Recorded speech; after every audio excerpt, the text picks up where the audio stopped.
So I guess they're finally releasing the Salem's Lot remake. I don't know. As I'm writing this, it's pretty unclear. Full disclosure, I started this episode last year, since it was supposed to come out around September. But then they pushed it up until April of 23, and I did the research and I had the script ready, but then they just pulled it from the schedule and it went into limbo, and I just had this script sitting there, I guess waiting for this day to arrive. I don't know. I'm scheduling this episode for December 4th, and I have no clue as I'm shooting this if the movie will be on streaming or not or whatever, but I guess let's see where the series have led us thus far. We first visited the lot back in 1979 with the TV movie Salem's Lot, which was a mini-series directed by Tobe Hooper. After a brief prologue, we're then told that it's 2 years later and we're in Salem's Lot, Maine. Hutch is here, and he's watching a guy with a license plate with 1979 tags on it, so that's presumably our year. So the prologue was in 81. And Ben wants to buy a house from, oh no, Buck Lachlan is here. Or is that Mike LaFontaine? Hey, what happened? It seems Humbert here has rented that old house and is opening a store with a mysterious Mr. Barlow. And Ben meets Holly McLean. And Mr. Nicholas is here, as is Baron Harkonnen, and the Doc from Night of the Comet. And I don't know what to think about this. There's this sign behind Larry here that shows the vicinity of Salem's Lot, spelled with an A, which I checked, and it doesn't appear to be some sort of like archaic spelling or anything. It appears to just be a mistake. Oh, and the map is of New Orleans. The town has some drama going on, what with jilted lovers and extramarital affairs, and this mysterious crate comes in one night that appears to be cold to the touch. Meanwhile, Ben had a bad experience with the Marston house when he was a kid and thinks it's haunted, and something is attacking children, and also real estate agents. And then it happens. The scene that scarred you when you saw it as a kid.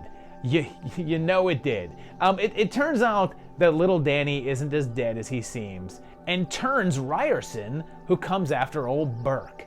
But crosses work fine here. He's able to dispel him, but then suffers a heart attack, and we finally get a quick glimpse of the vampiric Mr. Barlow, who resembles classic Nosferatu. He attacks young Mark's house, materializing out of the ground, and killing his parents, I guess. When the kid goes to try to get revenge, he's followed by Susan, and they're both captured, leaving Ben and Father Dyer to go in and save them. We briefly see Ben's license tags that show an expiration of March of 80, and since we're set in Maine and the weather's nice, it's not early 80s, so it's definitely the later part of 79 then. They go inside, but Straker shows up and kills the Doc pretty easily. Ben shoots him and it takes a couple of bullets, but he goes down, so I guess he's human? Or at least not whatever Jonathan from Fright Night was. They find Barlow's coffin and stake him pretty easily, and I should mention that the character in the books looks nothing like this. He's a kind of like regular Dracula looking guy, and even talks as opposed to his demonic and silent appearance here. They set fire to the house, killing the other vamps, but didn't see Susan anywhere. And we then jump back to the time frame of the intro. So we're in 81 for this part, and Ben and Mark are on the run, but are located by a vamp Susan, and he's forced to stake her. So, 8 years later, Larry Cohen decided to head back to the town for 1987's A Return to Salem's Lot. It starts with Cohen's favorite actor, Harry Potter Sr., studying a tribal ritual, and he finds out that his estranged son is in trouble. His ex-wife is Nancy's mom, and hey, for all the times that I've seen John Saxon in a movie and just called him Nancy's dad, I think this is the first time that I've said Nancy's mom. Jeremy here is in danger of being committed if he doesn't straighten out, so Joe decides to take him on a trip. Turns out that he has a farmhouse that was left to him by an aunt up in Salem's Lot, where they encounter some oddball locals. and Joe visits his aunt's grave, and she died in 1982. And when a group of punk kids get pulled over, they're attacked by the locals, revealed to be vampires, or whatever this thing is, besides awesome. One survives and meets up with Joe and Jeremy, and they take her to the town's judge. And there's a little girl here. And can you believe that this is little baby Bunny Lebowski in her very first role ever? Of course, they're all bloodsuckers too, like the whole town. And they have 12-year-old kids getting married like it's Missouri or something. And since Joe is an anthropologist, they're hoping that he'll chronicle their stories. And he finds out that one of them is Aunt Clara, not dead after all. One of his old loves is there as well, now a vampire, and they're planning on bringing Joe into the town. And he wants to leave, but Jeremy is intrigued. The kid vampires still go to school, even though they say that they're all like a couple of 100 years old. And when Jeremy decides that he wants to be a vampire, Joe tries to escape, but is caught, and it's revealed that Kathy is pregnant. And then he runs into the mysterious Dr. Van Meer, played by Sam Fuller. Yes, that's Sam Fuller, the director of The Big Red One, White Dog, Shark, Shock Corridor, and so many others. And he's here as an actor in Return to Salem's Lot.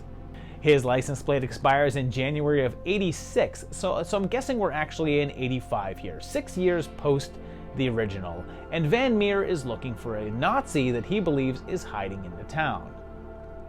They start working together to take out the vampires as well as their drones, the people who maintain the town in the day, but they're eventually cornered. Van Meer shoots himself and Joe escapes with Jeremy. They burn the town, allowing for possibly an indication of how good of an actor that Tara Reid would eventually be with this accidentally hilarious death scene.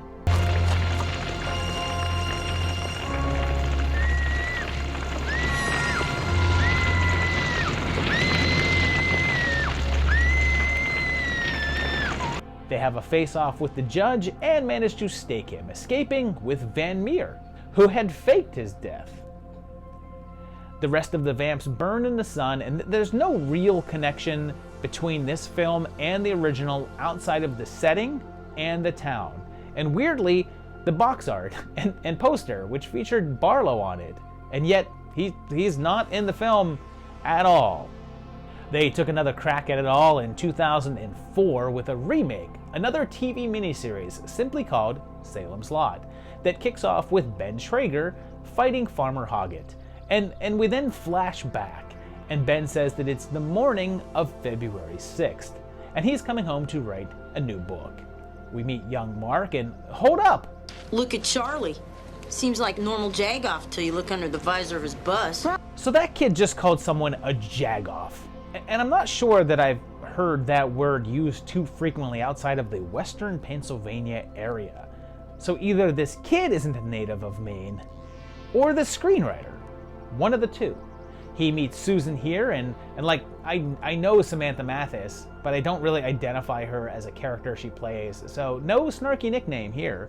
Like the original, the Marston house has been bought by a couple of antique shop owners, and one of them is Johann von Wolfhaus. And Ben visits the grave of his aunt, and she died in 1999, and it's said that she died somewhat recently. And Captain Ray Holt is here too. And of course, the boys are attacked. And we see that Zephram Cochrane lives in the town. The big crate gets delivered, and a little later, we meet a very different take on Mr. Barlow, who looks a lot more like Roy Batty now, and far closer to the book's depiction of the character. Danny gets a visit in the hospital, in a far less creepy way than the original, and I guess the vamp needs an invitation to his hospital bed? Can he not get past the curtain without being invited? They talk about a book Ben wrote about being in the war in Afghanistan, so I'm assuming they're talking about the one that began in 2001. So we're post-01 then. especially because there's also this McFarlane Tortured Soul action figure, which was released in '01. Much like the original, the number of vamps in the town increases, and they do a version of the vamp out the window bit, and yeah, it's not as effective. Mark and Susan go into the house and again are captured, and Mark gets away, so they arm up and prepare to go to battle.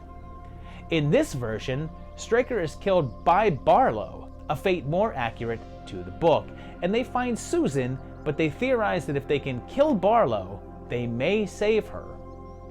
We next get the kitchen scene, although Mark only has one parent here, and Father Callahan is transformed, and he kills Burke. They find where the big boy is hiding out, and as soon as they get there, Jimmy is killed. And they locate him and stake him, but it doesn't restore Susan, so they stake her. Most of the town has been turned though, so they set it on fire. We then cut back to the intro as Mark has killed Callahan, but Ben dies. And there's really no confirmed date on this one, except knowing that it was past 2001, so real-time 2004 works fine. And yeah, as I said, there's a new remake on its way at some point. No one has seen anything yet, and there's not even a trailer right now. But it's said that it takes place in 1975, and Stephen King seems to like it. But then again, he liked the Flash movie, so I'm not trusting him right now. Test audiences apparently didn't care for it, and bumping a movie several times is never a good sign. But I guess we'll see. So there you have it, 3 movies. Technically it's 1 movie and 2 miniseries that are really not kind of connected to each other. Obviously, the original and the '04 version are it's original and a remake, but the Return to Salem's Lot, which is supposed to be a sequel to Salem's Lot, is unconnected. There's really nothing that ties those two together except for the name. It could really just be any vampires, but they are in a town that's called Salem's Lot. So there you go. And I like all these. I like them all. They're all fine. The 2004 version of Salem's Lot was kind of like so-so, but it wasn't a bad watch. It just felt kind of redundant after the original, which I thought was way better done. A very interesting flick that I like a lot. And yeah, the Coen version of the sequel, it's kind of fun. It's dumb, but it's fun. I enjoyed it. If you've seen these and you like these, if you're looking forward to the new remake, tell me down below. I want to hear what you think. Let me know which of these was your favorite, which of these you've seen, which of these you haven't seen. Tell me that. If you liked this video, hit that like button. If you enjoy what you see on the channel, please subscribe to the channel. And if you think about it, go to my Patreon page at patreon.com/movietimelines, and you can help support this channel. I certainly would appreciate that. And I also appreciate you just for watching. And I'll see you again shortly for another great video. Thanks a lot, guys, and bye-bye.